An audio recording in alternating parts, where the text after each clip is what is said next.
নমস্কার বন্ধুরা, প্রতিদিনের মতো চলে এসেছি পেট্রোল এবং ডিজেলের বাজার দর নিয়ে। দেখে নেওয়া যাক আজকে দিনে কলকাতা সহ বাংলা অন্যান্য জেলায় প্রতি লিটারে পেট্রোল এবং ডিজেলের দাম। তো দেরি না করে চলুন শুরু করা যাক। আজকে দিনে কোন জেলায় দাম বাড়লো, কোন জেলায় দাম কমলো, চলুন দেখে নেওয়া যাক এক নজরে। কলকাতা আজকে দিনে প্রতি লিটারে পেট্রোলের দাম 105 টাকা 1 পয়সা, মালদা 105 টাকা 19 পয়সা প্রতি লিটারে পেট্রোলের দাম, মুর্শিদাবাদে 105 টাকা 85, নদিয়া 105 টাকা 57, কালিম্পং 104 টাকা 95, ঝাড়গ্রামে 105 টাকা 70, জলপাইগুড়িতে 105 টাকা 12, হাওড়া 105 টাকা 1, হুগলিতে 105 টাকা 33, দার্জিলিং 104 টাকা 80, দক্ষিণ দিনাজপুরে 105 টাকা 46, কোচবিহারে 106 টাকা 31, বীরভূমে 105 টাকা 80, বাঁকুড়া 105 টাকা 44, আলিপুরদুয়ারে 106 টাকা 28, উত্তর চব্বিশ পরগনা 105 টাকা 47, পশ্চিম বর্ধমানে 105 টাকা 6, পূর্ব বর্ধমানে 105 টাকা 34, পশ্চিম মেদিনীপুরে 105 টাকা 49, পূর্ব মেদিনীপুরে 104 টাকা 85, পুরুলিয়া 105 টাকা 87, দক্ষিণ চব্বিশ পরগনা 105 টাকা 16 এবং উত্তর দিনাজপুরে 105 টাকা 93 পয়সা প্রতি লিটারে পেট্রোলের দাম। এবার আসুন জেনে নেওয়া যাক ডিজেলের দাম প্রতি লিটারে কলকাতা সহ বাংলার অন্যান্য জেলায়।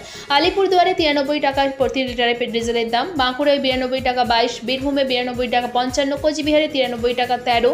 দক্ষিণ দিনাজপুরে 92 টাকা 23, দার্জিলিং 91 টাকা 61, হুগলিতে 92 টাকা 11, হাওড়া 91 টাকা 81, জলপাইগুড়িতে 91 টাকা 91, ঝাড়গ্রামে 92 টাকা 42, কালিম্পংয়ে 91 টাকা 76, নদিয়ায় 92 টাকা 34, মুর্শিদাবাদে 92 টাকা 61, কলকাতায় 91 টাকা 82, মালদা 91 টাকা 98, এদিকে উত্তর চব্বিশ পরগনায় 92 টাকা 25, পশ্চিম বর্ধমানে 91 টাকা 87, পশ্চিম মেদিনীপুরে 92 টাকা 23, পূর্ব বর্ধমানে 92 টাকা 13, পূর্ব মেদিনীপুরে 91 টাকা 64, পুরুলিয়ায় 92 টাকা 63, দক্ষিণ চব্বিশ পরগনা 91 টাকা 95 এবং উত্তর দিনাজপুরে 92 টাকা 67 পয়সা প্রতি লিটারে ডিজেলের দাম।